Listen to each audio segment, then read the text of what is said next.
আল্লাহ রাব্বুল আলামিন বলেন, লাকাদ খালাকনাল ইনসানা ফি আহসানি তাকওয়িম সুম্মা রাদাদনাহু আসফালা সাফিলিন। এই পৃথিবীতে আমি ইনসানকে, মানুষকে সবচাইতে বেশি সুন্দর করে আহসান ইসমে তাফজিলের সিগার সবচেয়ে বেশি সুন্দর করে সৃষ্টি করেছি। আমার বন্ধুগণ, কোন এক আল্লাহর গোলাম, একজন রাজা ছিল, বাদশা ছিল, রানীর সঙ্গে চাঁদনি রাতে গল্পের মাঝে হঠাৎ করে মোহাব্বতের আধিক্যতায় রাজা তার রানীকে লক্ষ্য করে বলে ফেলতেছে, রানী তুমি আমার চোখে চাঁদের চেয়েও সুন্দর। বউ বলে, তুমি মস্করা করো, এত বলা ভালো না।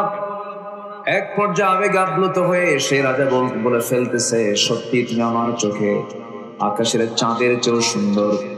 আকাশের চাঁদের চেয়েও সুন্দর যদি না হও, তাহলে তুমি তালাক। দেখছেন কি একটা ফতোয়া মেরে দিল। দেখে মানে মহব্বত করতেছে, একটু বেশি মহব্বত করে ফেলছে। এই কথা বলা মাত্রই এটা আবার কানাকানি হতে হতে বহুদূর পর্যন্ত চলে গেছে। এখন এটার ফয়সালার জন্য মুফতি একটা বোর্ড বসেছে। ম্যাক্সিমাম আলেমরা তারা বলেছে, না এই তো চরম ভুল হয়ে গেছে। এখন বউ থাকে আর বউ না থাকার সম্ভাবনাই যেন বেড়ে যাচ্ছে, তালাকি মনে হয় হয়ে গেছে। তো এরকম জাতীয় যখন একটা সংকটে পড়ে গেল, সেই সময় কোন এক আলেম বলে ফেললেন যে এই তালাকের ব্যাপারে নরমাল আলেমদের মন্তব্য কি। ম্যাক্সিমাম বলে ফেলেছে তালাক হয়ে গেছে। সঙ্গে সঙ্গে বিশেষ আলেমটা বাদশার দরবারে এসে বলতেছে, আমি ফয়সালা দিয়ে দিতে চাই, তবে আমার ফয়সালা নয়। আমি তোমাদের সামনে একটা আয়াত বলবো, যে সমস্ত আলেম উলামা বলেছে তালাক হয়ে গেছে, তাদেরকে লক্ষ্য করে আয়াত বলবো। সেই আয়াত বলার সময় এই সূরা ৩ আয়াতগুলো বলা শুরু করেছেন, ওয়াত-তিন ওয়াস-সাইতুনি ওয়া তুরি সিনিন ওয়া হাদাল বালাদিল আমিন লাকাদ খালাকনাল ইনসানা ফি আহসানি তাকওয়িম। এই জায়গায় ইনসান না বলে লাকাদ খালাকনাল কামারা ফি আহসানি তাকওয়িম। কমার হবে না ইনসান হবে? ইনসান হবে। যখন কামার বলে ফেলেছে, সমস্ত আলেম ওলামা বলে ফেললো, কি ব্যাপার তুমি কামার বললে কেন? কামার বলা যদি ভুল হয়, তোমাদের ফতোয়া ভুল। কারণ আল্লাহ তাআলা পৃথিবীর সকল কিছুর চাইতে মানুষকে বেশি সুন্দর বলেছে, যেরকম সুবহানাল্লাহ। কিন্তু সেই সৌন্দর্য টিকে থাকে কখন? যখন ওই মানুষের মধ্যে যখন মনুষ্যত্ব থাকে। কি থাকে? মনুষ্যত্ব। এখন কি মনুষ্যত্ব আছে না পশুত্ব? সামনে তো পশু জব করবো এই কয়েকদিন পর, এক পশু আরেক পশু জব করবো, ঠিক আছে? আমরা তো মানুষ নাই। আমরা এতটাই নোংরা এবং আমরা এতটাই অমানবিক হয়েছি, আমরা এতটাই পাষাণ হয়েছি, মানুষকে মেরে ফেলে টুকরো টুকরো করে মশলা দিয়া মাখায়া গোশত হাড় মাংসগুলো কেমন ভাবে নিঃশেষ করেছি, খুঁজে পাওয়া যায় না। আমরা এতটা পাষাণ হতে পেরেছি। আজকে হিংস্র জন্তু হায়নাকে দেখে মানুষ যতটুকু না ভয় পায়, তার চাইতে মানুষ বেশি ভয় পায় আজকে মানুষকে দেখে। আমি কি ভুল বলছি? তাহলে সেই মানুষটার সুন্দর আছে? তাহলে সেই সৌন্দর্য টিকে রাখার জন্য পশুত্ব দরকার না মনুষ্যত্ব দরকার? কোরবানি পর্ব সামনে আসছে। পশু জব করে নিজের পশুত্ব দূর করতে হবে। নিজের মাঝে পশুত্ব রেখে পশু জব করে কোনো লাভ হবে না। অনেক কথা আছে, আস্তে আস্তে করে বলবো। আমাকে সময় দিচ্ছেন তো নাকি সবাই? আমার লালটু ভাইকে দেখেছি আজ থেকে আরো 5 বছর আগে। আজকে অনেকদিন পর দেখা হলো, মনেও আছেন। আমাদের চেয়ারম্যান মহোদয় আছেন, আপনারাও থাকবেন। খোলা মাঠ তো, কত রাত বিড়ি খায়া পার হয়, পার হয় না? বিড়ি খায় পার হয় না? কত রাত বিড়ি খায় পার হয়। আজকে না একটু কোরআন শুনে পার করবো, জোরে বলি ইনশাল্লাহ। তাসের কথা বলার দরকার নেই, ওটা একটু বেশি বলা হয়ে যাচ্ছে। আচ্ছা, আমার দিকে তাকান। আমি খুব কমন একটা সূরা, কমন কয়েকটা আয়াতকে সামনে রেখে আমি আলোচনা করতে চাচ্ছি, যেটা আমি তেলাওয়াত দিয়ে শুরু করেছি। সূরাতুল আ'লা, সূরাতুল আ'লা শেষ কয়েকটা আয়াত আমি তেলাওয়াত করেছি। এই কয়েকটা আয়াতকে সামনে রেখে আমরা কথা বলবো। ওমা তাওফীকি ইল্লা বিল্লাহ আলাইহি তাওয়াক্কালতু ওয়া ইলাইহি উনীব। সেই মহান রবের প্রতি পূর্ণ ভরসা রেখে আসুন আমরা সোজা আলোচনার দিকে চলে যাচ্ছি। কষ্ট হচ্ছে না তো কারো? জোরে বলি ইনশাআল্লাহ। চলে যাচ্ছে? ও আচ্ছা, ঠিক আছে। না, খাদেম সাহেব খুব আন্তরিক মানুষ, উনি খান নাই তো পেটে টান লেগেছে। উনি, আমি ওনাকে মানা করলে তখন আমার বিপদ হয়ে যায়। না ঠিক আছে, বক্তা তো, বক্তাদের ঠোঁট তো কি কাটা ঠোঁট না, যারা বক্তা হয় তাদের ঠোঁটটা একটু কাটা হয়, তারা একটু বলে ফেলেন। ঠোঁট কাটা না হলে তার বক্তা হওয়া যায়। আল্লাহ তুমি আমার খাদেম ভাইয়ের কথার মধ্যে আরো সৌন্দর্য বাড়িয়ে দাও, জোরে বলি আল্লাহুম্মা আমিন। সম্মানিত ভাই, আমার লালচু ভাই তিনিও কথা বলেছেন, আমরা শুনেছি। তো আমি যেটা আমাদের দেহের সঙ্গে থাকে এমন একটা বিষয় নিয়ে আমি কথা বলবো। একটা গোশতের টুকরা থাকে আমাদের দেহের ভিতরে, এটা নিয়ে আজকে আমার আলোচনা। সেই গোশতের টুকরা যদি ঠিক থেকে যায়, গোটা বডি ঠিক থেকে যাবে। আর যদি সেটা ব্যাঠিক হয়ে যায়, গোটা বডি পচে যাবে, ব্যাঠিক হয়ে যাবে, নষ্ট হয়ে যাবে। আমি সেই গোশতের টুকরা নিয়ে আজকে আমি কিছু কথা বলতে চাচ্ছি। ওমা তাওফীকি ইল্লা বিল্লাহ। কারণ কিয়ামতের দিন অনেক শহীদ ধরা খেয়ে যাবে, অনেক দানবীর ধরা খেয়ে যাবে, অনেক আলেম ওলামা পর্যন্ত ধরা খেয়ে যাবে, ধরা খেয়ে যাবে। শুধুমাত্র কি জানেন? নফসের শুদ্ধতার অভাবে, নিয়তের বিশুদ্ধতার অভাবে। একটা হাদিস আমাকে কাঁদিয়ে তোলে বারবার, ভাবিয়ে তোলে বারবার। হাসরের ময়দানে কিছু শহীদ আল্লাহর সামনে দাঁড়িয়ে যাবে। আল্লাহ বলবেন, ও বান্দা তুমি আমার সামনে দাঁড়িয়ে কি বলতে চাও? বান্দা বলবে, আল্লাহ তোমার জমিনে তোমার দ্বীন কায়েমের জন্য জিহাদের ময়দানে গিয়ে রক্ত ঝরিয়েছি, শহীদ হয়ে তোমার সামনে হাজির হয়েছি। আল্লাহ বলবেন, বান্দারে মিথ্যা বলো কেন? দুনিয়ার মানুষ তোমাকে গাজী বলে সম্বোধন করবে, তোমাকে বাহাবা দেবে। মানুষের সন্তুষ্টি অর্জনের জন্য তুমি জিহাদে অংশগ্রহণ করেছিলে, তুমি মারা গেছো, কিন্তু আমার জন্য মরো না, আমার জন্য শহীদ হও না। আজকে তোমাকে জাহান্নাম যেতে হবে। দানবীরকে বলা হবে, দানবীর সামনে দাঁড়াবে।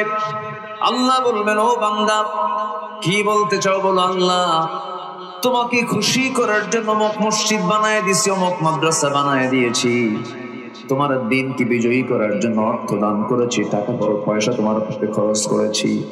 আল্লাহ বলবেন, বান্দারে আমার সন্তুষ্টির জন্য তুমি কোনো দান করো নাই, তোমার নামটা যেন 1 নম্বর তালিকায় থাকে দানবীরের, তোমার নামটা যেন বড় সড় আকারে যেন তোমার নামের ঘোষণা হয়, তোমার সুনাম যেন সুখতে যেন চতুর্দিকে ছড়িয়ে পড়ে। মানুষের সুনাম পাবার জন্য, মানুষের মাঝে জনপ্রিয়তার জন্য তুমি দান করেছো, আমার খুশির জন্য দান করো নাই। তোমার নিয়ত সহি ছিল না, আজকে তোমাকে জাহান্নাম যেতে হবে। আলেমকে বলা হবে, জ্ঞানীকে বলা হবে, বড় বড় বুজুর্গকে সেদিন ডেকে আনা হবে।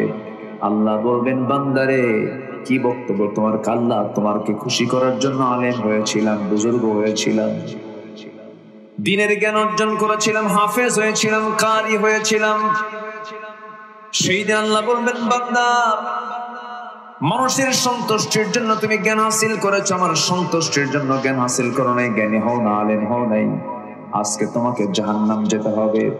আমার বন্ধুগণ, তাহলে সবচাইতে বড় বিষয় হলো একটা গোশতের টুকরা যদি না ঠিক থেকে যায় সব নষ্ট হয়ে যাবে। আলা ওয়াহিয়াল কালব, তা হচ্ছে কালব। কলম যদি ঠিক থেকে যায় সব ঠিক থেকে যাবে, নফস যদি ব্যাঠিক হয়ে যায় সব ব্যাঠিক হয়ে যাবে।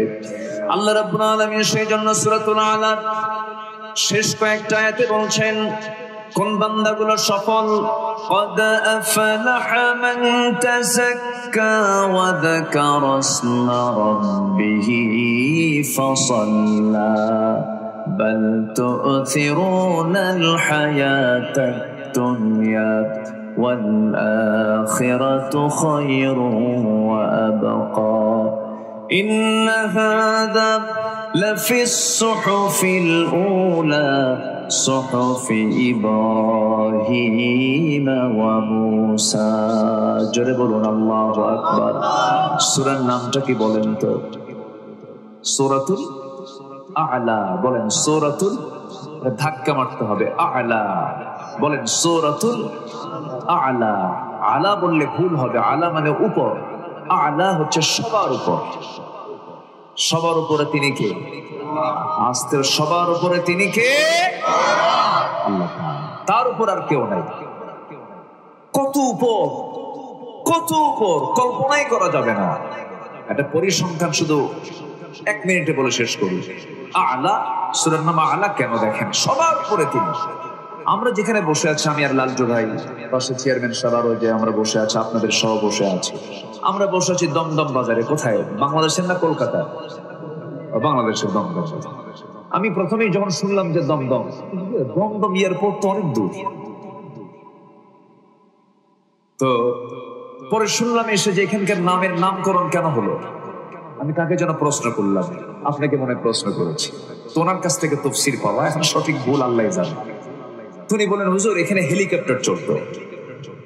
হেলিকপ্টার আজ থেকে 20-25 বছর আগে ওই বাইসাইকেল, যেটা পায়ে দিয়ে, যেটা পায়ে প্যাডেল মেরে, যেটা, এটাকে হেলিকপ্টার বলা হতো।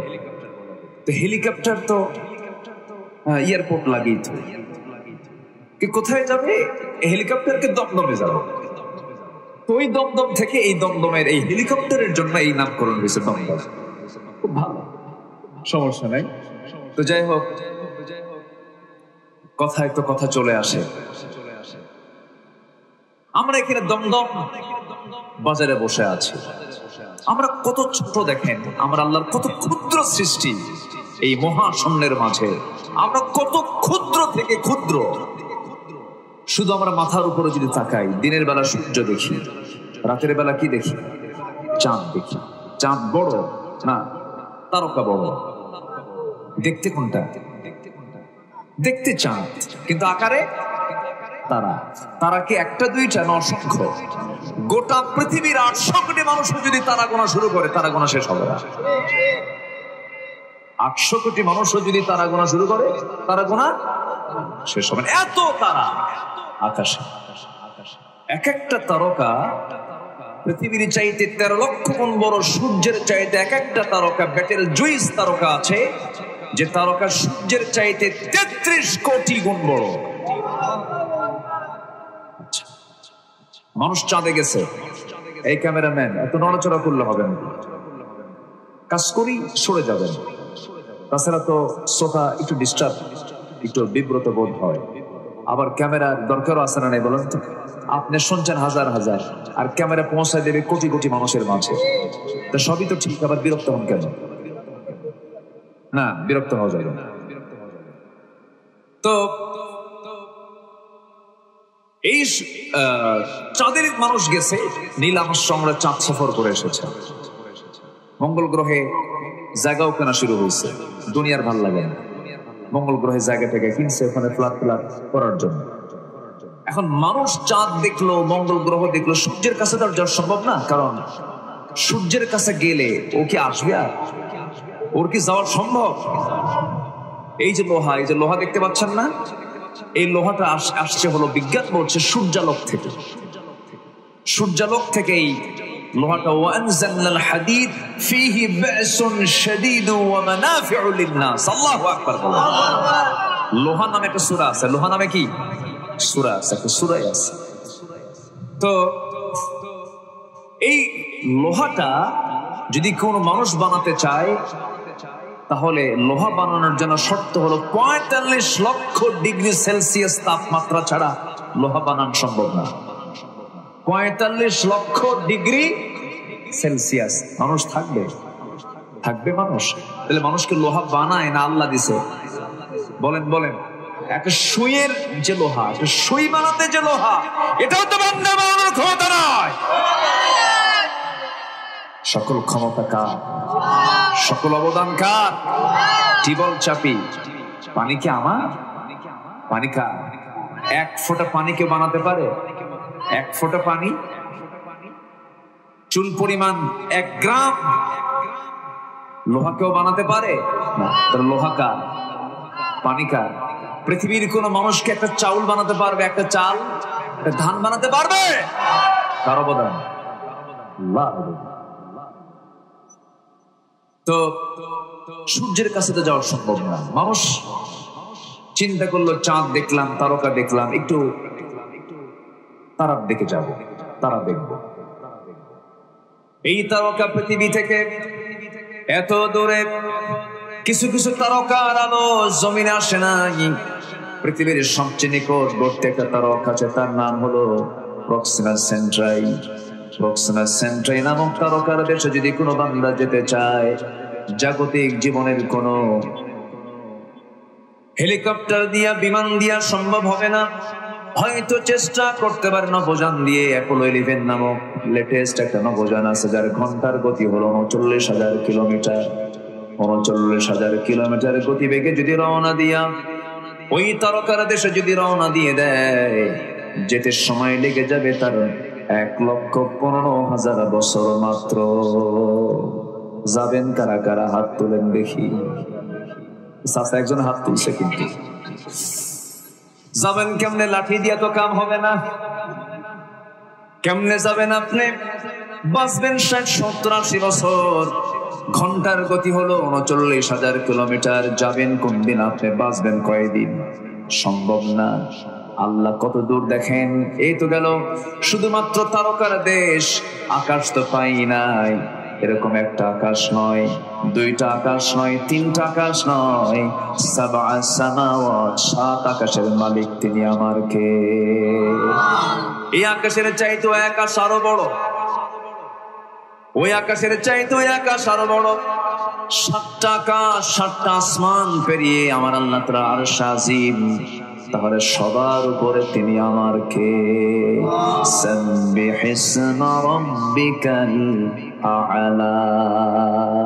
সবার উপরে তিনি কে? আজকে সূরার নামটা কি বলেন তো? সূরাতুল আ'লা। আমি না, আমার একটা তবিয়ত হচ্ছে, আমি এদিক সেদিক যেতে পারি না কোরআনের বাইরে। কোরআন থেকে কথা বলি, কোরআন থেকে কথা শুনতে গেলেও কিন্তু ধৈর্যের দরকার। সবার ধৈর্য আছে তো ইনশাআল্লাহ? আপনি থাকবেন, আমিও থাকবো, কোনো আপত্তি নেই। আপনার বাড়ি,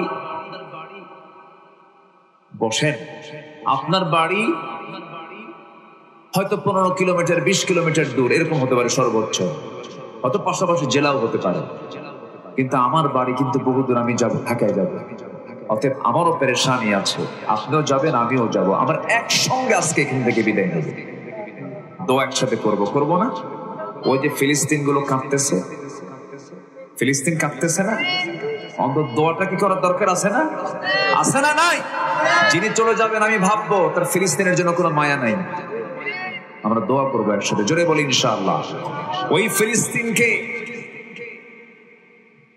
মাটির সঙ্গে মিশে দেওয়ার জন্য একটা অপশক্তি, গোটা পৃথিবীর সবচাইতে অসভ্য বর্বর যুদ্ধবাজ ওই ইসরায়েল, ঠিক না?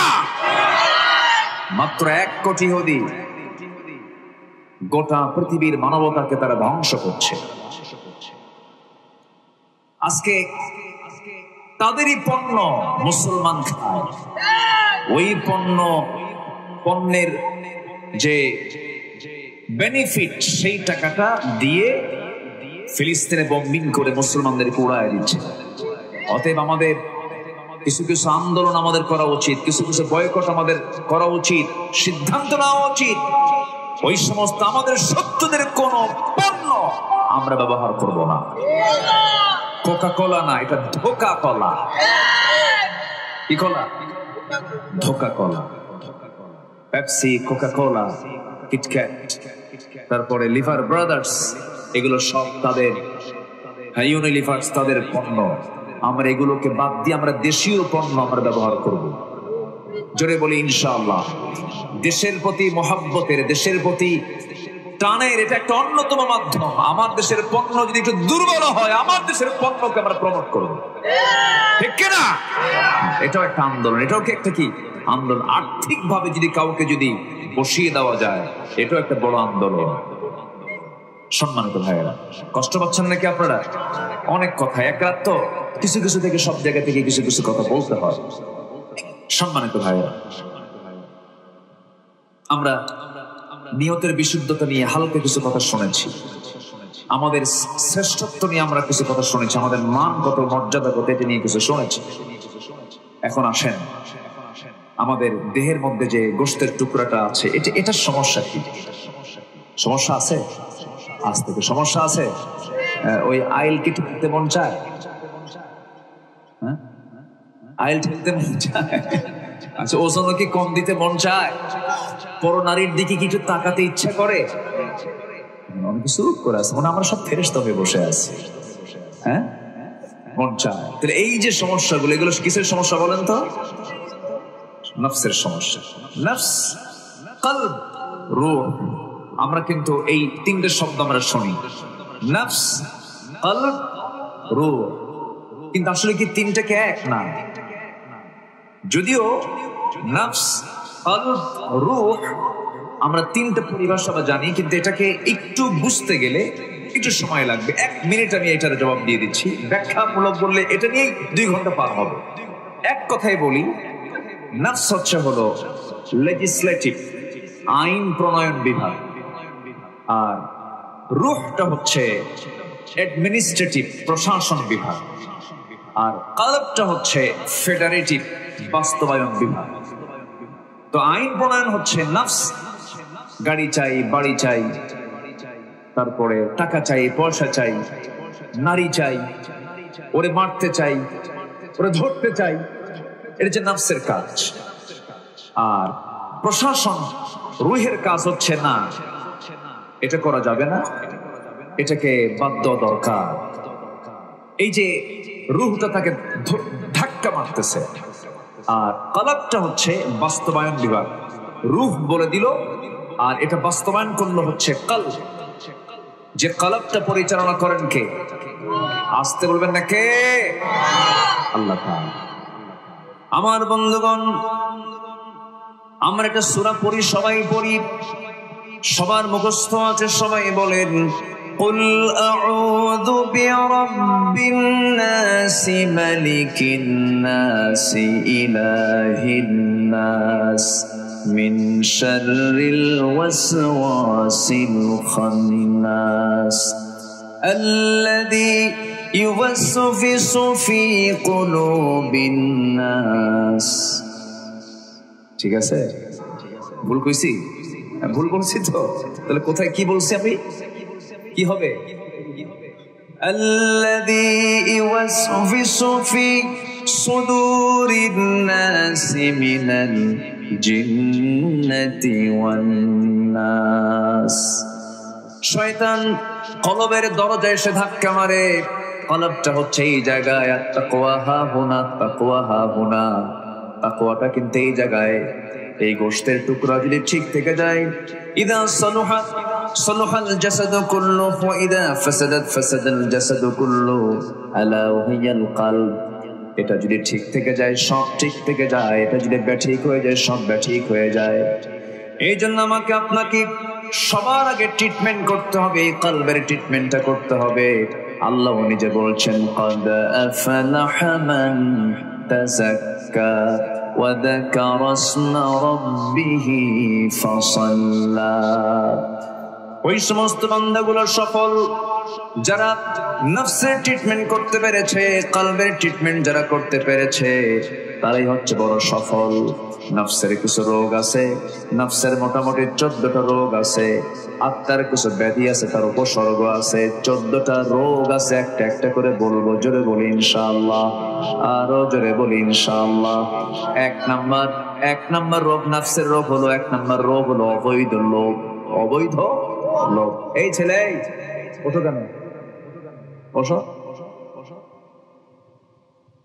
বসেন। আমি কি করি বলেন তো লালটু ভাই? চালাবো? আপনি আসেন কেন? এত সুন্দর। আমার চেয়ারম্যান মহোদয় কি কম ব্যস্ত? অনেক ব্যস্ত। বসে। লোভ। আচ্ছা, একটা মানুষের বাঁচতে কি হাজার হাজার কোটি টাকা লাগে? আসতে বলে, অত উত্তর দেওয়া যাবে না, একটু আমার সাথে হচ্ছে সমন্বয় করতে হবে। আচ্ছা, হাজার হাজার কোটি টাকা কিন্তু লাগার কথা না। একটা মানুষের বাঁচার জন্য আমার রাসূলকে বলা হলো সবচেয়ে সুখী লোকটাকে। রাসূল বললেন, যার সকালে যার নিরাপদ সকাল হলো, আরামে ঘুম হলো এবং শত্রুমুক্ত জীবন সে পার করলো, সে হচ্ছে পৃথিবীর সবচেয়ে বড় সুখী মানুষ। আলহামদুলিল্লাহ বলবেন না? তাহলে এবং রাসূলকে বলা হলো সচ্ছলকে। আমার রাসূল বললেন, যার এক বেলা খাবারের পরে আরেক বেলা খাবারের যোগান আছে, সে হচ্ছে পৃথিবীর সবচেয়ে বড় সচ্ছল ব্যক্তি। জোরে বলি সুবহানাল্লাহ। সম্মানিত ভাইরা, বড় আফসোস আজকে মিডিয়াতে এগুলো আসছে, এই জন্য বলতেছি আমরা। চিন্তা করেন, দেশ রক্ষার জন্য সেনাবাহিনী আর প্রশাসন চালানোর জন্য হলো পুলিশ বাহিনী। এক্স পুলিশের প্রধান এবং এক্স সেনাবাহিনী প্রধান। আমরা কোথায় আছি? কোন প্রান্তে আছি? আমরা যদি না জেগে উঠি, আমরা যদি না সচেতন হই, আমাদের ফিউচার আর অন্ধকার হয়ে যাবে। আসতে বলবেন না, জোরে বলেন ঠিক কিনা? আমাদের সজাগ হওয়ার দরকার আছে না নাই? সজাগ হতে হবে, সচেতন হতে হবে। নিজে অন্যায় করব না, কাউকে অন্যায় করতে দেব না। এই দায়িত্ব আমাকে কে দিয়েছেন? আসতে বলবেন না, কে দিয়েছেন? আল্লাহ দিয়েছেন। সেই দোষটা যদি আমার ভাইও করে, আমি ধরে ফেলবো। আমার বাপও করে, আমি ধরে ফেলবো। আমার নবীর সময় একজন সম্ভ্রান্ত পরিবারের মহিলা, ধনী পরিবারের মহিলা চুরি করে ধরা পড়ে। তার নাম হলো ফাতিমা। আমার নবীর মেয়ের নাম কি? ফাতিমা।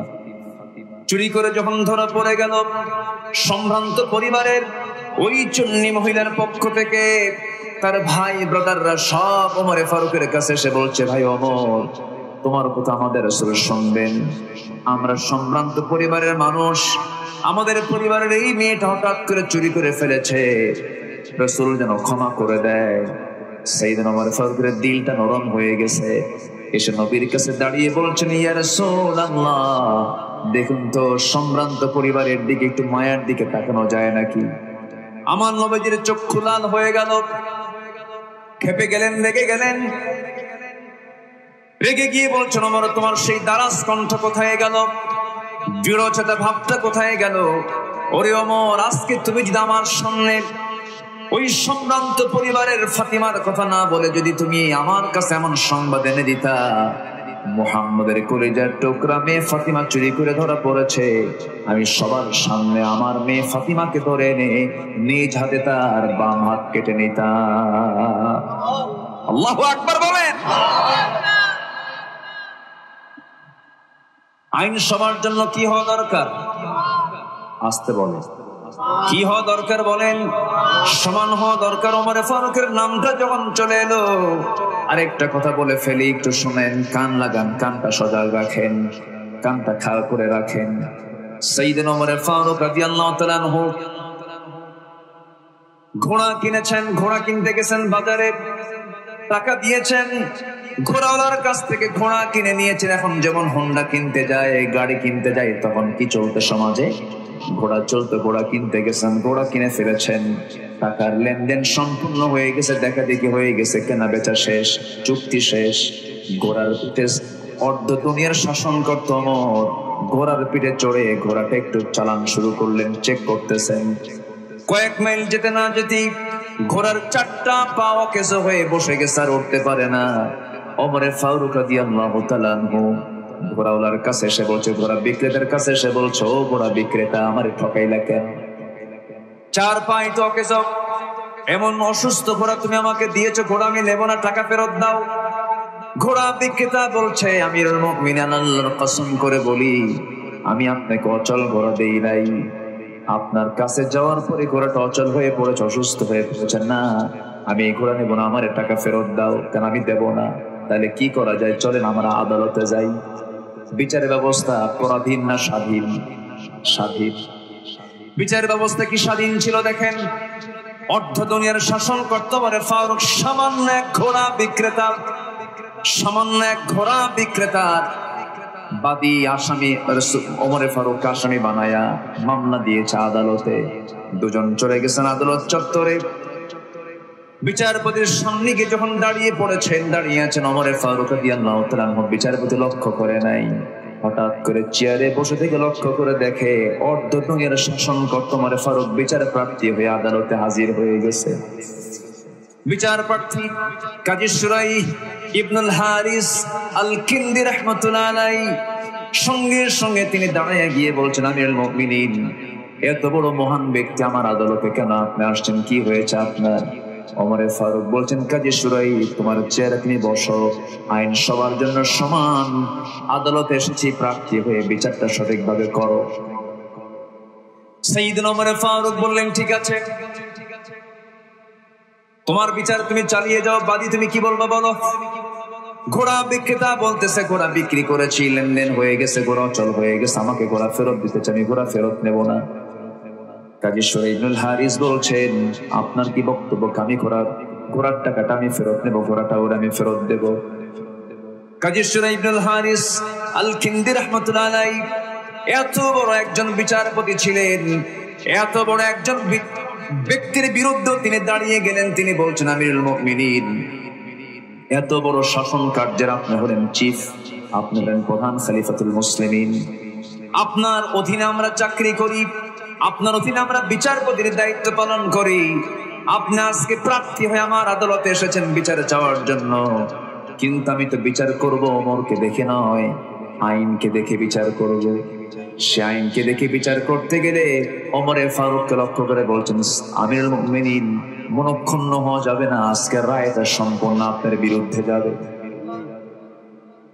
কেননা হায়াত মওতের মালিক আল্লাহ তাআলা, কে কয়দিন বাঁচে, কে কখন মারা যাবে, কে কখন অসুস্থ হবে, কেউ বলতে পারবে না। আপনি ওমরে ফারুক আমার সামনে এখানে আছেন, আপনি সুস্থ অবস্থায় এখান থেকে বের হবেন তার গ্যারান্টি নাই। সুস্থ ঘোড়া আপনাকে বুঝিয়ে দেওয়ার পর আপনি তাকে টাকা বুঝিয়ে দিয়েছেন, আপনার মালিকানা আসার পর আপনার ঘোড়া নষ্ট হয়ে গেছে, সেটা এখন আর ওই ঘোড়া বিক্রেতার ঘোড়া নয়, আপনার ঘোড়া আপনার কাছে অসুস্থ হয়ে পড়েছে, এটার দায়ে ঘোড়া বিক্রেতাকে দেওয়া যাবে না, অসুস্থ ঘোড়ার মালিকানা আপনার নিতে হবে। খলিফা ওমরে ফারুক মাথা নিচু করে কোনো কথা না বলে মুস্কি হাসি দিয়ে সেখান থেকে চলে গেলেন। পরের দিন মজলিসে শুরার বৈঠক, সেন্ট্রাল কমিটির বৈঠক, মন্ত্রী পরিষদ বৈঠকে সবাইকে ডাক দিয়ে বললেন, অমুক জনপদে একজন বিচারপতি আছে যে আমার বিরুদ্ধে রায় দেয়, খুব সাহস। ওই লোকটাকে, ওই বিচারপতিকে আঞ্চলিক বিচারপতি না দিয়া আমরা তাকে সবাই মিলে তাকে চিফ জাস্টিস বানাইয়া দিলাম। কি বানায় দিলাম? প্রধান বিচারপতি বানালাম। কেন? তার সাহস ভালো, সে আইনকে সামনে রেখে বিচার করে, ব্যক্তিকে দেখে না। আমি আমার বিরুদ্ধে রায় দেওয়ার জন্য আমি তাকে প্রধান বিচারপতি বানায় দিলাম। আর আমার দেশে পাগলা বানায়। কি বানায়? বাস্তব কথা।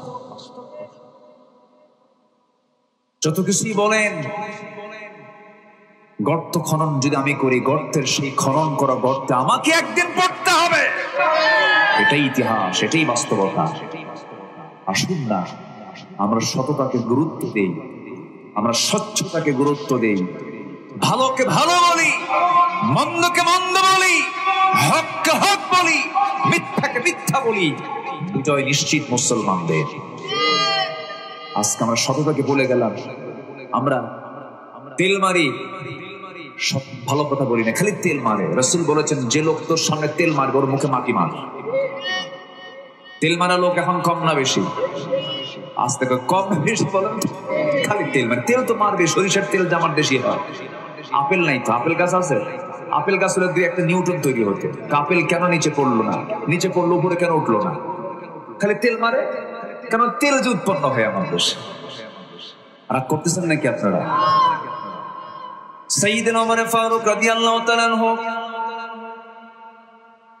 অর্ধ দুনিয়ার শাসক, কলিজার টুকরা সন্তান, তার একটা ঘোড়া কিনে এনেছে। ছোট থেকে বড় করবে, মোটা তাজা করে ঘোড়াটা বিক্রি করবে, টাকা কিছু কামাই হবে। ঘোড়া কিনে আনছে ছোট, কিন্তু ঘোড়া যে ঘাসটা খায় সেই ঘাসটা হলো রাষ্ট্রের জায়গার ঘাস। ওমর ফারুক যে বাসভবনে থাকেন তার পিছনের জায়গাটা হলো রাষ্ট্রের জায়গা, সেখানকার ঘাসগুলো খেয়ে খেয়ে ঘোড়া বড় হয়। ঘোড়া বিক্রি করতে গেছে একদিন, ওমর ফারুক যেন এটা মার্কিং করে রেখেছেন। ঘোড়া বিক্রি করে ঘরের সামনে এসে যখন দাঁড়িয়ে পড়েছে, ওমর ফারুক বলছেন, ও আমার ছেলে, আমার কলিজার টুকরা সন্তান, সামনে দাঁড়াও। ঘোড়া কই? ঘোড়া কি করছো বলো? ঘোড়া বিক্রি করেছি। কত টাকা দিয়ে কিনেছো? কত টাকা দিয়ে বিক্রি করেছো? ছোট অবস্থায় কিনছিলাম এত টাকা দিয়া, মোটা তাজা করে বিক্রি করছে এত টাকা দিয়ে। লাভ হলো কত? এত। লাভের টাকা পকেটে নয়, লাভের টাকা রাষ্ট্রের কোষাগারে জমা দাও, কারণ জায়গাটা হলো, ঘাসটা হলো রাষ্ট্রের জায়গার, তোর এই লাভ করা খাওয়া যাবে না। আল্লাহু আকবার বলবেন না? আজকে আমরা কি করেছি? আজকে আমরা সুদকে বানাইছি ইন্টারেস্ট। সুদকে বানাইছে কি? সুদকে বানাইছি ইন্টারেস্ট। ঘুষকে বানাইছে হলো বকশিস। ঘুষকে কি বানাইছে? বকশিস। আর যৌতুককে বানাইছে হলো উপঢৌকন। কি বানাইছি? উপঢৌকন। মানে ভাষাগুলো একটু আপডেট করছে আমরা। ভাষাকে কি করছে আমরা? আপডেট। সুদ বললে কেমন হয়? এটা কি বানাইছি? ইন্টারেস্ট। আচ্ছা, সুদ কি এলাকায় আছে নাকি? কলরয় আছে? আচ্ছা, এটা কি কলরর রোগ না জাতীয় রোগ? আচ্ছা, সুদ যারা খায় তাদের কোনো লোক টোক নাই তো? নফসের এক নম্বর রোগ আমি কি বলেছি? লোভ। বলেন নফসের এক নম্বর রোগ কি? নফসের রোগ মোট 14টা। কয়টা বলেন তো? চলতেছে কয় নাম্বার? বলেন তো, আমার কত সময় লাগতে পারে আলোচনা? সময় লাগবে তো নাকি? ধৈর্য আছে তো সবার ভিতরে? ইনশাআল্লাহ। আল্লাহ কবুল করুন, জোরে বলি আমিন। আমি এলাকায় আসলে আমি আলোচনা করে একটু মজা পাই। কেন জানেন? আপনাদের ভাষা আমার চেয়েও সুন্দর। আমার চেয়েও সুন্দর। আমি কেন বললাম জানেন? আপনাদের মার পেট থেকে আপনার সুন্দর ভাষা নিয়ে জন্ম নেন। আলহামদুলিল্লাহ, অনেক সুন্দর ভাষা। তবে নোয়াখালীর ভাষা আরো সুন্দর। হ্যাঁ, না, সবার ভাষাই সুন্দর। চিটাগাং তো কথাই নেই। ওরা যখন কথা কয় মনে হয় মালাকুল মউত ছাড়া কেউ বুঝবে না। এটা এমনি রূপক অর্থে বললাম। ফ্যানটা অফ করে, আওয়াজ ফ্যান এসে থাকে, ফ্যানটা অফ করে দেন। কেউ যখন ফ্যান চালায় না, আমি ফ্যান চালাবো। সব রাইট না ভাই, আমি একটু মহব্বত রেখে। আচ্ছা, এখানে এই যে আওয়াজ হচ্ছে, বাড়ি খাচ্ছে, ফ্যানটা অফ করে দেন। এত সুন্দর মানুষ হয়, কোন একটা লোক কিন্তু নড়তেছে না, সবাই বসে আছে। বলি আলহামদুলিল্লাহ। বসে। হ্যাঁ, সম্মানিত ভাইয়েরা, তাহলে লোভ কি করা যাবে? আস্তে তো লোভ কি করা যাবে? কেন? বৈধ লোভ জায়েজ। বৈধ লোভ না থাকলে আপনি চলবেন কেমন? নারীর প্রতি কামনা বাসনা আছে না নাই বলেন তো? আছে না নাই? আছে। নিজের স্ত্রীর প্রতি যদি কেউ তাকায়, সোয়াব না গুনাহ? সোয়াব। যৌন কামনা হারাম নয়। আমি বইয়ের দিকে থাকবো, বইয়ের দিকে তাকাবো, আমার আপনার আমলনামায় সওয়াব হয়ে যাবে। কিন্তু সেই বউটা হবে নিজের বউ না পরের বউ, এটা যেন মনে থাকে আবার। কিন্তু আজকে নিজের বউটা ভালো লাগে না, পরের বউ ভালো লাগে। পরকীয়ার পরিমাণটা বেড়ে গেছে। পরকীয়ার পরিমাণটা বেড়ে যাওয়ার অন্যতম কারণ হলো বড় বড় সিনেমা হল বন্ধ হয়ে গেছে গোটা দেশে। প্রত্যেকটা ঘরে ঘরে এখন সিনেমা হল হলো ভারতের কলকাতার সেই জি বাংলা, জি প্লাস। আমি কি ভুল বলতেছি নাকি? ওই সমস্ত নষ্টি বষ্টিগুলো, খারাপ এই চিত্রগুলো, বিজাতীয় সংস্কৃতির এই সিনেমা নাটকগুলো দেখে দেখে পরকীয়ার পরিমাণটা বেড়ে গেছে। জেনার ভিতরে সবচেয়ে নিকৃষ্ট জেনা হলো পরের স্ত্রীর প্রতি আকৃষ্ট হয়ে যাওয়া মারাত্মক গুনাহ, এটার পরিমাণটা বেড়ে গেছে। এই লোভ থাকা যাবে না, এই কামনা থাকা যাবে না। আল্লাহ রাব্বুল আলামিন লোভ করতে বলেছেন, বৈধ লোভ। সম্পদ কামাই করো, আমি যা দিয়েছি তোমাকে সেখান থেকে কিছু অংশ আমার প্রতি খরচ করো, কোনো আপত্তি নাই, কিন্তু পরের সম্পত্তির উপরে লোভ করা যাবে না। দেখবেন কিছু কিছু লোক গ্রামের মধ্যে আছে, কিছু লোকের একটু টাকা পয়সা হলে পরে ওর ঘুম হয় না, যার বিয়ে তার খবর নাই পাড়া প্রতিবেশী। এটা আছে নাকি এলাকায় এই কথা? হিংসা আছে কিনা? আছে কিনা? হিংসা আছে কিনা? এটা লোভ, হিংসা, এগুলো ইমানকে নষ্ট করে ফেলে, ইমানকে ধ্বংস করে ফেলে। আগুন যেমন কাঠকে পুড়ে ছাই বানায় ফেলে, তেমনি হিংসা মানুষের ইমানকে জ্বলে পড়ে ছারখার করে দেয়। হিংসাটা কি দেখেন, ওই যে অনেকদিন আগে এই মেসাল গ্রামের মুরব্বীদের কাছ থেকে শুনতাম, এক বেচারি বিয়ে করতে যাবে। আগের যুগে তার গাড়ি টাড়ি নিয়ে চলতো না, ঘোড়া নিয়ে যেত বিয়ে করতে। তো বিয়ে করতে যাবে, এক গ্রামের এক লোকের কাছে ঘোড়া আছে। বললো, ভাই তোমার ঘোড়াটা আমাকে দাও, আমার অমুক দিন বিয়া। আগের ঠেলায় বলে, আমি তোর মতো বিকুটকে আমার ঘোড়া দেবো না, যা। লোকটা মনক্ষুণ্ণ হয়ে চলে আসছে বাড়িতে। সবে কদরের রাত্রে গিয়ে দোয়া করে, আল্লাহ আজকের রাত্রিতে আমার কোনো দোয়া তোমার কাছে নেই, আমার কোনো চাওয়া নেই, তোমার কাছে একটাই দোয়া, ওর যেন ঘোড়া মরে। কি কথা বুঝতেছেন কি? মানে হিংসা ও দেবে না, এ পায় নাই দেখে দোয়া করতেছে, আল্লাহ ওর যেন ঘোড়াটা আজকে মরে। সবে কদরের রাতকার মিস দোয়া কবুল হয়ে গেছে। বাড়িতে এসে দেখে মার চোখে পানি। মা তুমি কান্দো কেন? বাবা তোর গরু মরছে। বাবা তোর কি মরছে? গরু মরছে। দোয়া ঠিকই কবুল হয়েছে, মালাকুল মউত তো আসছে, কিন্তু ঘোড়ার কাছে না গরুর কাছে? গরুর কাছে। হিংসা করবেন, নিজে জ্বলবেন, লাভ হবে না। হারাম কামাই করব, কোনো বরকত হবে না। হারাম কামাইয়ের কোনো বরকত নাই, অসৎ পন্থার কোনো বরকত হবে না, কোনোদিন বরকত হবে না।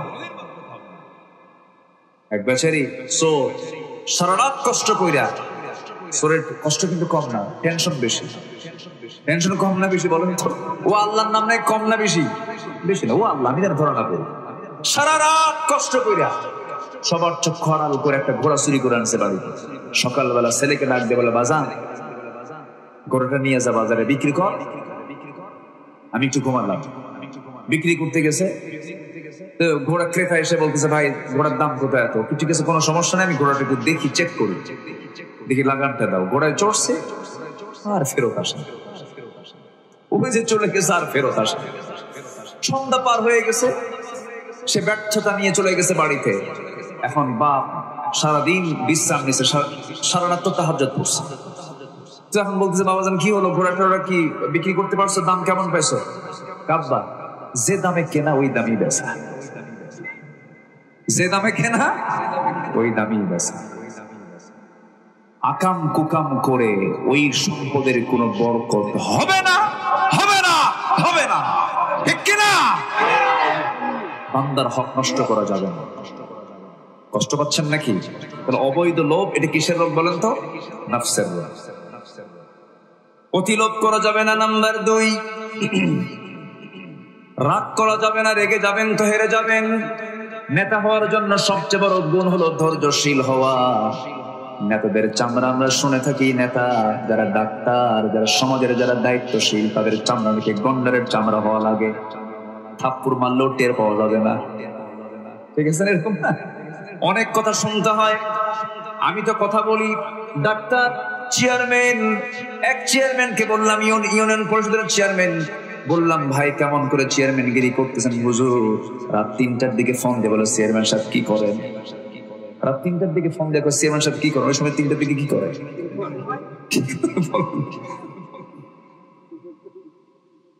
আমার বন্ধুগণ, একদিন রাত 3টার দিকে আমার ফোন দিছে একজন। ফোন দিয়ে বলে, হুজুর আমি কান্দি। কেন কান্দি হুজুর? আপনার ওয়ার শুনে কান্দি। রাত 3টার দিকে। বললাম, কান্দেন তো কি হয়েছে? হুজুর দোয়া করেন। তো মনে মনে বললাম, এই সময় কি দোয়া হয়? তো যারা জনপ্রতিনিধি, যারা জনগণের নেতৃত্ব যারা দেয়, তাদের বিশেষ করে তাদের ধৈর্যের পরিমাণ কম থাকা দরকার না বেশি থাকা দরকার? যাদের বউ আছে যারা স্বামী তাদের ধৈর্যের পরিমাণ কম থাকা দরকার না বেশি থাকা দরকার? বেশি। স্বামী যদি রাগ হয় কাম সারা, সকালে দেবে একবার তালাক, বিকেলে দেবে একবার তালাক, আছে না নাই বলেন তো? তালাক দিয়ে আবার তালাক দেওয়ার পর আবার বলে হুজুর রাগের মাথায় তালাক দিলে কি তালাক হয়? মানে ও আরেক মুফতি হয়ে যায়, আছে কিনা বলেন? কতগুলো কি শোনার দরকার আছে ভাই? নাফস তো সবার সাথে আছে, একটু আমার মনোযোগ দিয়ে কথাগুলো শোনো আমার বন্ধুগণ। তাহলে রাগ থাকা হলো নফসের রোগ, রাগ থাকা যাবে না, ধৈর্যশীল হতে হবে। ধৈর্য এমন একটি গুণের নাম, ধৈর্য অর্জন করতে যোগ্যতার প্রয়োজন হয়, কিন্তু রাগের জন্য কোনো যোগ্যতা লাগে না। জঙ্গল হতে হলে, জঙ্গল বানাতে গেলে কোনো পরিশ্রম লাগে না, এমনি এমনি জঙ্গল হয়ে যায়। কিন্তু একটা সুন্দর বাগান, সুন্দর একটা পার্ক বানান অনেক মেহনত লাগে। এই জন্য ধৈর্যের পিরামিড হতে হবে। ইমানদার কখনো ধৈর্য হারা হওয়া যাবে না। রাগের মাথায় বউকে তালাক দেওয়া স্বামী মনে হয় বাংলার জমিনে নাই। এটা হলো রেগুলার কেস। এমন কোন দিন না আমাদের নাম্বারে এমন ফোন আসে না। ওই ইউরোপে থাকে, আমেরিকা থাকে, মালয়েশিয়া থাকে, দুবাই থাকে, কাতার থাকে, কুয়েত থাকে, সৌদি আরব থাকে, মিশর থাকে, এই সমস্ত দেশের প্রবাসী ভাইয়েরা আমাদের মাঝে মাঝে ফোন দিয়ে বলে হুজুর কাম তো সারছি, কি রাগ উঠছিল, ভিডিও কলে তালাক দিছি। ভিডিও কলে কি দিছে? ভিডিও কল কি তালাক দেওয়ার জন্য? তালাক টালাক দিয়া বলে হুজুর কাম তো সারছি আমি। কি করছেন, কি বলছেন? হুজুর 100 তালাক দিছে। 100 তালাক দিলেন কেন? হুজুর রাগ উঠছিল, তালাক তো 100 হয় না হুজুর, এক চান্সে বলে ফেলছি হুজুর, তালাক তো দিয়েছি, বউকে সাথে সাথে আমার শাশুড়িকেও তালাক দিয়ে ফেলছি। এ শাশুড়ি তালাক দিলে তো তালাক হবে না হুজুর, রাগ আমার ও শাশুড়ির দিকেই বেশি ছিল। এই যে আপনি মেজাজের ভারসাম্যহীন আচরণটা করলেন, এই যে আপনি শরীয়ত গর্হিত কাজ করলেন, তালাকের সিস্টেমটা হলো বউ যদি আপনার যদি চরম অপছন্দনীয় হয়ে যায়, অথবা স্ত্রীর কাছে যদি স্বামী অপছন্দনীয় হয়ে যায়, দুইজন পৃথক থাকার সুযোগ ইসলামে আছে না নাই বলেন? আছে। কিন্তু নিয়ম তার আছে না নাই বলেন? আছে। তালাক দেওয়ার সিস্টেম হলো কি সিস্টেম? একটা সূরায় আছে, 114 সূরার মধ্যে একটা অন্যতম সূরা। বিয়া নামে কোন সূরা নাই, কিন্তু তালাক নামে সূরা আছে। সূরা তালাকটা পড়ো, একটা সূরাই নাযিল করে দিয়েছেন, তালাকটা পড়ো। যারা বিবাহিত জীবনে যাবে তালাকের বিষয়গুলো জানা দরকার। রাগ উঠছে, সব শব্দ চয়ন করবেন, কিন্তু খবরদার তালাক শব্দ মুখে আনা যাবে, আসতে বলেন, মুখে আনা যাবে। শয়তান বারবার উস্কায় দেবে, জেনার সম্পর্ক কর, তালাক হলেই তো জেনার সম্পর্ক হয়ে যাবে। অসংখ্য পরিবার বাংলার জমিনে আছে এই মূর্খতার কারণে, মেজাজের ভারসাম্যহীনতার কারণে। এই কলার মাটিতে অনেক পরিবার আছে স্বামী স্ত্রী পরিচয় দিয়ে সংসার করছে, তাদের সম্পর্ক হচ্ছে জেনার সম্পর্ক, আছে না নাই? শুধু রাগ থাকার কারণে, মেজাজের ভারসাম্যহীন হওয়ার কারণে। সম্মানিত ভাইয়েরা, নাম্বার 3 হলো মিথ্যা কথা বলা। মিথ্যা কথা তো এই দেশের মানুষ কয় না, বলে মিথ্যা কথা কারা বেশি বলে?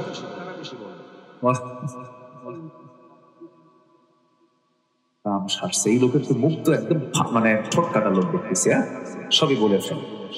সম্মানিত ভাইয়েরা, মিথ্যা কথা এটা মারাত্মক ভয়ঙ্কর একটা নফসের রোগ।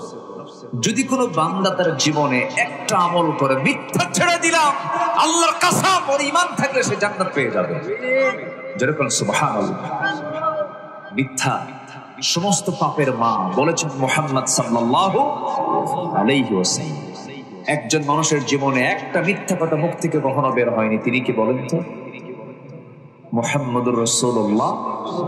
তিনি কি দেশ চালান নাই? তিনি কি বিচার করেননি? তিনি কি পরিবার চালান নাই? তিনি কি শাসন করেন নাই? তিনি কি জিহাদ করেন নাই? তিনি কি সন্তানাদি লালন পালন করেন নাই? তিনি কি ব্যবসা করেন নাই? পৃথিবীর সবচেয়ে বেশি ব্যস্ত মানুষ ছিলেন মুহাম্মদ সাল্লাল্লাহু। তার জীবনে কি একটা মিথ্যা কথা ছিল? যে রাজনীতিতে, যে ব্যবসায়, যে পরিচালনায়, যে নেতৃত্বে মিথ্যা চলে, মিথ্যা দিয়ে তাদের সবকিছু চলে, সেই মিথ্যা নেতৃত্ব, মিথ্যা কর্তৃত্বের মুখে আমরা জুতা মারি, থুতু মারি।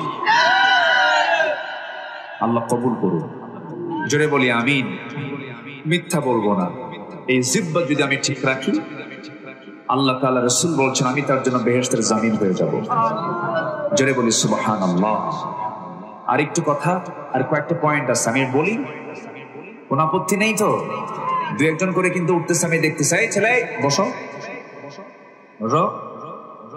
কোনো ওঠা নাই, বসেন। আমি একটু আজকে ধমক দিয়ে রাখতেছি, কেন জানেন? এই ধমকের মধ্যে কিন্তু মহব্বত আছে। ওই সন্তান যদি ওষুধ না খেতে চায়, জ্বর আসছে, জ্বর কমে না, ওষুধ খাওয়াচ্ছে, কিন্তু ওষুধ খায়ও না বাচ্চা, তখন মা কি করে? একটু আস্তে আস্তে বলে বাবা খা। খুব দরদ করে না, দরদে কাজ হয় না, খা বাবা, খাও, খায় না, মুখ কামড় মেরে ধরে আছে, দুই দাঁত, শেষে দুই হাত দুই পা শক্ত করে ধুইরা মুখের মধ্যে জোর করে নখ ঢুকা দিয়ে খা। এর মানে কি?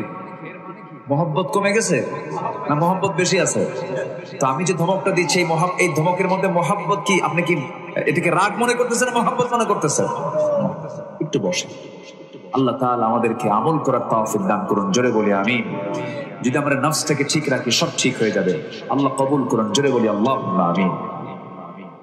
আমার ভাইয়েরা, একটু কান লাগান, মনোযোগ দিয়ে শোনার চেষ্টা করুন। আমার নবীজি জীবনে একটা মিথ্যা কথা বললেন না। আমি তার উম্মত, আমিও মিথ্যা কথা বলবো না, মিথ্যার ধারে পাশেও যাব না। এক সাহাবী নবীর সামনে দাঁড়ালেন, দাঁড়িয়ে বলছেন ইয়া রাসূলুল্লাহি, ইয়া হাবিবাল্লাহি, আপনি আমাকে এমন একটা আমল দিবেন যে আমল ছাড়া আমি কোনো আমল করব না। রাসূল বললেন সাহাবী, তোমাকে একটা আমল আমি তোমাকে দিচ্ছি, নাম্বার 1, একটা আমল, এই একটা আমলই শেষ, সেটা হলো জীবনে কোনোদিন মিথ্যা কথা বলবা না। সাহাবীর ভিতরে 3টা পদগুণ ছিল। প্রথম যুগে নতুন নতুন ইসলাম কবুল করেছেন। এক রাতে মদের বোতল নিয়ে নবীর সামনে গিয়ে হাজির হয়েছেন। রাতের বেলা মদের বোতল হাতে নিয়েছেন। রাসূলের বোতল, রাত্রে তুমি কিসের বোতল হাতে নিয়েছো? সঙ্গে সঙ্গে সাহাবী কেঁদে ফেলে দিয়ে বলছে ইয়া রাসূলুল্লাহ, আল্লাহর কসম করে বলি মদের কাছে আর কোনোদিন আমি যাব না। পরের রাত্রে নারীর কাছে গিয়েছেন। আমার রাসূল বলেন সাহাবী, গত রাত্রে তুমি কোন মহিলার সামনে তুমি গিয়েছিলে? হুজুর, আল্লাহর কসম করে বলি জিনার কাজ আর জীবনে করব না।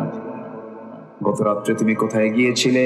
ওই রাত্রিতে ওই সাহাবী চুরির কাজে ব্যস্ত ছিলেন। রাসূল বলেন গত রাত্রে তুমি কি কাজ করেছো বলো? চুরি করেছো মনে হয়। সঙ্গে সঙ্গে সাহাবী বলছেন ইয়া রাসূলুল্লাহ, আল্লাহর কসম করে বলি চুরি, জিনা, মদ সব আজকে থেকে বন্ধ করে দিলাম। যেরকম সুবহানাল্লাহ। এই যে মিথ্যা কথা ছেড়ে দেওয়া, মিথ্যা কাজ, মিথ্যা কথা যদি আমরা ছেড়ে দিতে পারি, ওই বান্দার জান্নাতে যাওয়ার জন্য কোনো বাধা হবে না। এগুলো হচ্ছে নফসের রোগ। নাম্বার 5 হলো গীবত করা, পরনিন্দা করা। গীবতের কাছে যাওয়া যাবে না। গীবত তো মনে হয় কলরব হয় না। আসতে বলবেন না হয় কিনা হয় না? গীবতের গুনাহ বড় না জিনার গুনাহ বড়? বলেন বলেন বলেন। মসজিদে নামাজ পড়লাম, মসজিদে নামাজ পড়ি, বারান্দায় এসেই শুরু হয়ে গেছে গীবত। তুমি কি জানো অমুকের বউ, অমুকের মেয়ে? আছে আছে আছে, এগুলো আছে। এগুলো গীবতের কাজ। গীবতের কাজ একদিন ইমানদার কখন আনতে পারে না। বরং রাসূল বলেছেন যে বান্দা অন্য বান্দার দোষকে আড়াল করবে, আল্লাহ তাআলা তার দোষকে কিয়ামতের দিন আড়াল করবেন। কোন জেনাকারিনী, দুজন জেনার কাজে লিপ্ত হয়ে গেছে। ওই জেনার কাজ যদি কোন বান্দা একাকী দেখে ফেলে, ওই বান্দা একাকী কাউকে বলতে পারবে না, কারণ ওই জেনাকারিনীর শাস্তির জন্য, জেনাকারের শাস্তির জন্য সাক্ষী লাগবে কয়জন? বলেন, এই যে বলেন কয়জন? বলেন বলেন কয়জন? 4 জন লাগবে। মোটে কয়জন লাগবে? 4 জন লাগবে। মানে কি? আল্লাহ তাআলা বলছেন একজন দেখেছো বলো না, একজন দেখেছো বললে তোমারই বিপদ হবে, তুমি বলতে যাও না। ইসলাম কত সুন্দর, আল্লাহু আকবার বলো। কিন্তু 4 জন দেখা মানে কি? ওর হায়া নাই। এখন শুধু 4 জন দেখে না, হাজার হাজার জন দেখে। বিভিন্ন পার্কে জোড়ায় জোড়ায় বসে আছে। নাম দিছে শিশু পার্ক, কিন্তু শিশু তো নাই ওখানে। শিশুর খালা আর মা আছে। আমি কি ভুল বলতেছি? বসে আছে। এই আকাম কুকাম গুলো হয়। আমার বন্ধুগণ, গীবতের কাছে যাওয়া যাবে না। নাম্বার 6 হলো হিংসা করা যাবে না। নাম্বার 7 হলো কৃপণতা করা যাবে না। নাম্বার 8 হলো রিয়া করা যাবে না, লোক দেখানো যাবে না। নামাজ পড়লাম, আমার নামাজ মানুষ দেখবে, আমাকে নামাজই বলবে, তার নামাজ দিয়ে কি জান্নাতে যেতে পারবে নাকি? নামাজ পড়বো আমরা কার জন্য? বহু নামাজের নামাজ সেদিন সব নিষ্ফল হয়ে যাবে।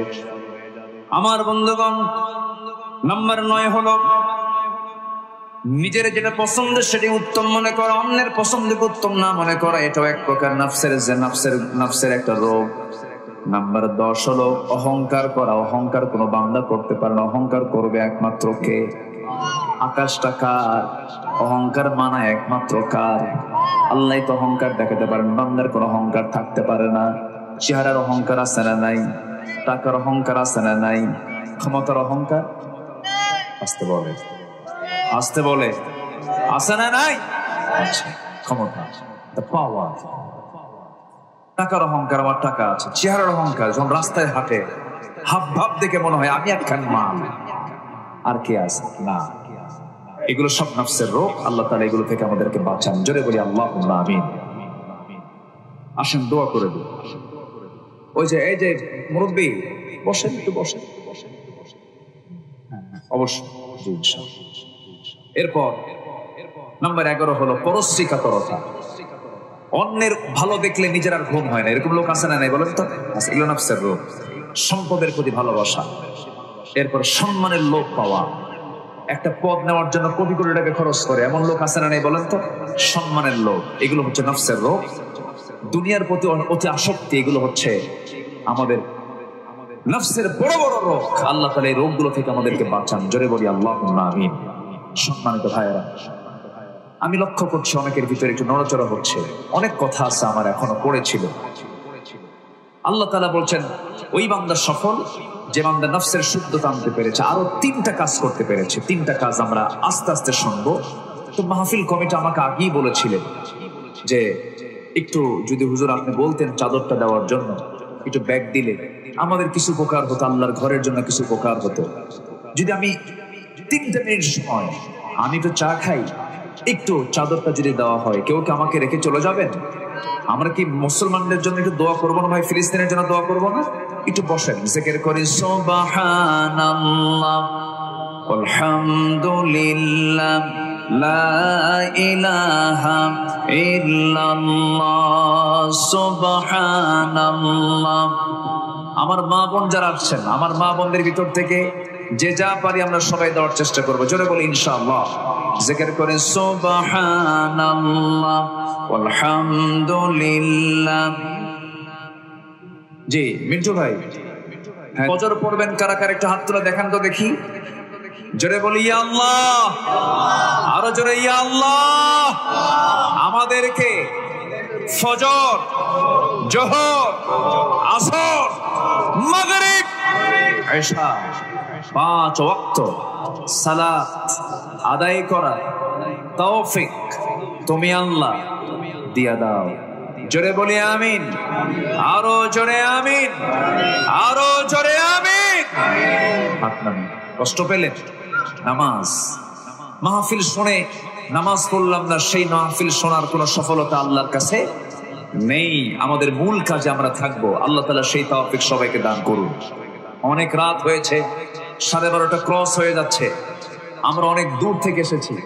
আমরা আর কাল বিলম্ব না করে উপজেলা চেয়ারম্যান মহোদয় এবং আমাদের চেয়ারম্যান মহোদয় দুজনে আছেন, তারা অনেক তাদের মূল্যবান সময়টা এখানে দিয়েছেন। সবাইকে নিয়ে আমরা দোয়া করব। তবে আমরা সেই মাজলুমদের জন্য দোয়া করব যারা আল্লাহর জমিন, আল্লাহর দ্বীন কায়েমের সংগ্রাম করতে গিয়ে নিজের তাজা প্রাণ ঢেলে দিয়েছেন। সেই সমস্ত আলেম ওলামাদের জন্য আমরা দোয়া করি, যে সমস্ত আলেম ওলামার জীবনের মূল লক্ষ্য একটাই ছিল, জমিন যার, আইন চলবে তার, বিধান চলবে তার। এই শুধু এতটুকু সত্য কথা বলার কারণে বিশ্বের দেশে দেশে যারা জীবন দিয়েছেন, আমরা তাদের শাহাদাতের জন্য তাদের জন্য আমরা দোয়া করে, আল্লাহ তুমি তাদের কবরটাকে জান্নাতের টুকরা বানায় দাও। জোরে বলি আল্লাহুম্মা আমিন। এই আশাবাদ কামনা করছি। আমরা যে যেখানে আছি আমরা বসে পড়বো।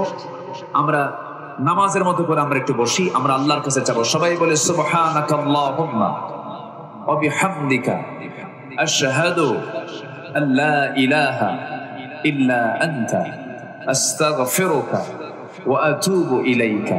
চিৎকার মেরে বলি ইয়া আল্লাহ, আমার জীবনের সগীরা কবীরা, ছোট বড় সব গুনাহ তুমি আল্লাহ মাফ করে দাও। জোরে বলুন ইয়া রাব্বাল আলামিন, ইয়া রাব্বাল আলামিন, ইয়া রাব্বাল আলামিন। আসুন আমরা আল্লাহর কাছে চাইবো। আমরা চাইবো কার কাছে? আল্লাহর কাছে। গজল বলবো, পৃথিবী আমার আসল ঠিকানা নয়, মরণ একদিন মুছে দেবে সকল রঙিন পরিচয়। পৃথিবী আমার আসল ঠিকানা নয়, ঠিক কিনা? মিছে মানুষের বন্ধন, মিছে মায়া স্নেহ প্রীতি ক্রন্দন, মিছে জীবনের রং ধনু সতরং, মিছে দুদিনের পরিচয়। পৃথিবী আমার আসল ঠিকানা নয়, মরণ একদিন মুছে দেবে সকল রঙিন পরিচয়। পৃথিবী আমার আসল ঠিকানা নয়। এত আসতে মারহাবা। জি, আসুন আমরা আল্লাহর কাছে চাই, সবার জন্য দোয়া করি। আশেপাশে যত মাইয়াত শুয়ে আছেন, এই মাহফিলে যারা বসে আছেন, ওই সমস্ত মাইয়াতের একটা দোয়ার হক আছে না? আচ্ছা, যারা চলে গেছেন আমরা তাদের জন্য দোয়া করি। অনেক রাত হয়েছে যে আমরা আল্লাহর কাছে চাবো। এখন আমরা চাইবো কার কাছে? আল্লাহর কাছে। আল্লাহুম্মা আমিন। রব্বানা যালামনা أنفسنا وإن لم تغفر لنا وترحمنا لنكونن من الخاسرين। গভীরাত নিঝুম রাত, ঝিমানো রাত্রিতে ঘর্মাক্ত দেহ নিয়া, ক্লান্ত শ্রান্ত দেহ নিয়া প্রায় 12:30 ক্রস হয়ে 1:45 দিকে 1টা বেজে যাচ্ছে। তোমার বান্দাগুলোকে নিয়ে তোমার কালামের সূরাতুল আলা থেকে শেষ থেকে আমাদের দেহের একটা গোশতের টুকরা আছে, নফসের শুদ্ধতা নিয়ে কিছু কথা বলেছি। নফসের রোগগুলো কি কি, তার থেকে বাঁচার উপায় কি, সেই বিষয়ে কিছু কথা আলোকপাত করেছি। সে শান্তির শীত কাঙ্গাল ফিকারির মতো দুটো হাত পেতে আছে। আল্লাহ, গুনার দিক নজর দিও না, বান্দা মনে করে তামাম জীবনের সমস্ত গুনাহগুলোকে মেহেরবানি করে মাফ করে দাও। জনম দুঃখিনী মা, জনম দুঃখী বাপ জানজার চলে গেলেন, জিন্দেগির গুনাহগুলো মাফ করে দাও, কবরগুলোকে জান্নাতের টুকরা বানায়া দাও। অনেক আলোচনা শেষ করি, বাড়ি ফিরে যাব। বাড়িতে ফিরে গিয়ে সব দেখবো, বউ দেখবো, বাচ্চা দেখবো, ছেলে দেখবো, মেয়ে দেখবো, কিন্তু জনম দুঃখিনী মার চেহারা দেখতে পাবো না রে, বাবার চেহারা দেখতে পাবো না। এই যে সামনে কোরবানি আসতেছে, ওইবার ছোট্টবেলায় মা, ছোট্টবেলায় বাবা কত সুন্দর করে ঈদের দিন ঈদগাহে নিয়ে যেতেন। আজকে সেই দিনটা ঠিকই আসে, কিন্তু মা নাই, বাবা নাই রে। মনের অজান্তে চোখে পানি চলে আসি। সেই বাপ মাজার দুনিয়া থেকে বিদায় নিয়েছেন। জিন্দেগির গুনাহগুলো মাফ করে দাও, কবরগুলোকে জান্নাতের টুকরা বানায়া দাও। আব্বা আম্মার জন্য কি দোয়া তাও তুমি আল্লাহ শিখিয়ে দিয়েছো।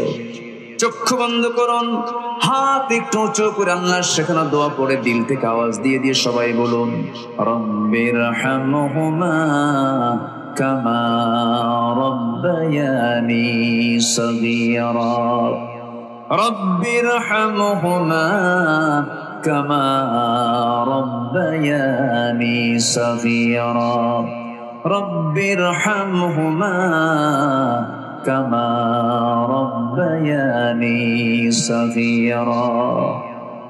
আল্লাহ তাআলা বিশেষ করে এই মাহফিলের আয়োজন যারা করলেন, কষ্ট করে যারা আসলেন, বিশেষ করে যুব সমাজদের ভিতরে আমার মিন্টু ভাই অনেক মেহনত করেছেন। আল্লাহ তাআলা সবার নাম তো আমার জানা নাই, মেহেরবানি করে যারা আসলেন, বিনিময়ে কিয়ামতের কঠিন ময়দান এই মাহফিল সবার জন্য নাজাতের মাধ্যম তুমি আল্লাহ বানায়া দিও।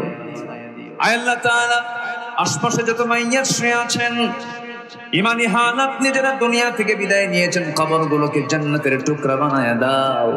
ও আল্লাহ, তোমার বান্দাগুলোকে এমন সময় হাত তুলেছি মুসলমানদের পায়ের তলায় মাটি নাই। ফিলিস্তিনকে বাঁচাও, কাশ্মীরকে বাঁচাও, সিরিয়াকে বাঁচাও। 200 কোটি মুসলমানের দুনিয়ায় তুমি আল্লাহ আবু বকর ওমরের মতো একজন নেতা পাঠাইয়া দাও। আয় আল্লাহ তাআলা তোমার দরবারে ফরিয়াদ করি, তোমার বান্দাগুলো কিনা এমন সময় হাত তুলেছে যে সময় দোয়া কবুলের সময়, পরিবার অশান্তি শান্তি দিয়ে দাও, ছেলেগুলো অবাধ্য বাধ্য অনুগত করে দাও, ব্যবসায় মন্দা ব্যবসায় বরকত দিয়ে দাও। আয় আল্লাহ তাআলা অসুস্থ তুমি আল্লাহ বেমারিকে শেফা দান করো, অসুস্থকে সুস্থতা দিয়ে দাও। এক কথায় যার যে সমস্যাগুলো আছে দয়া করে তুমি আল্লাহ সমাধান করে দাও। মাহফিল এবছর শুরু হয়ে গেল, ও আল্লাহ যুবকদের দ্বারা প্রথম অতি অল্প সময় 7 থেকে 8 দিন আগে তারা সিদ্ধান্ত নিয়েছেন মাহফিলটার, এত অল্প সময় তারা মাহফিলটার ডাক দিয়ে এত সুন্দর সাড়া দিয়েছেন। আল্লাহ গো, এই মাহফিল থেকে তুমি আল্লাহ কিয়ামত পর্যন্ত তুমি আল্লাহ দয়া করে কবুল আর মঞ্জুর করে নাও। দুনিয়া থেকে কোন দিন বিদায় নেব জানি না, ডান হাতে আমলনামা না আসা পর্যন্ত মরণ দিও না। যে নবী আমার উম্মতি উম্মতি বলে সারা জীবন কেঁদেছেন, কবরে শুয়ে শুয়ে কাঁদতেছেন, সেই নবীর কবরের পাশে গিয়ে একটা সালাম অন্তত দেওয়ার তৌফিক তুমি আল্লাহ আমাদের দিয়ে দিও। হজের মৌসুম, হজে গেছে সবাই, তাদের হজকে কবুল করো। ও আল্লাহ, যারা হজে যেতে পারে না সবার জন্য দোয়া করে আল্লাহ মেহেরবানি করে সমর্থ করে দিও, সবাইকে যাওয়ার জন্য সেই তৌফিকটা তুমি আল্লাহ দিয়ে দিও। তোমার বান্দাগুলোকে নিয়ে হাত তুলেছি আল্লাহ, মেহেরবানি করে ফিলিস্তিনকে বাঁচাও, সিরিয়াকে বাঁচাও। আল্লাহ মুসলমানদের বাইতুল আকসাকে তুমি আল্লাহ মুসলমানদের হাতে তুলে দাও। আয় আল্লাহ তাআলা তোমার দরবারে ফরিয়াদ করি, পাখিটাকে আমরা হারিয়ে ফেলেছি। কোরআনের জিনে পাখি খাঁচা থেকে মুক্ত হয়ে দুনিয়া থেকে বিদায় নিয়েছেন, কবরটাকে জান্নাতের টুকরা বানায়া দাও। কোন দিন দুনিয়া থেকে বিদায় নেব জানি না রে, যেদিন মরে যাব টান মেরে ঘর থেকে বের করে দেবে, জীবনের শেষ গোসলটা হয়ে যাবে, মরা মুখ সব দেখে দেখে চলে যাবে। কবরের শোয়া দিবি, বাঁশ চাপা দিবি, মাটি চাপা দেবে, ওই যে বিদায় দিয়ে দেবে। আর কোনোদিন কেউ ফেরত আসবে না রে, কেউ আমাকে ফেরত নিয়ে আসবে না। কবরে রেখে দেবে, 24 ঘন্টা যাবে না, মাথার চুলগুলো খসে খসে পড়বে, 3 দিন যাবে না, চামড়াগুলো গলে গলে পোকার পেটের খাবার হয়ে যাবে, কিম্ভূত কিমাকার চেহারা হয়ে যাবে, পেটের নারী বেড়ে সব চোখ মুখ কান নাক বের হওয়া শুরু হয়ে যাবে। মাত্র 3টা মাসে দেখা যাবে আমার গোটা গায়ে গোশত ছাড়া, কয়েকটা হাড্ডি ছাড়া আর কোনো গোশত চামড়া রক্ত কিছুই থাকবে না রে। এই তো দুনিয়ার চিত্র রে। সে অন্তিম সময় যখন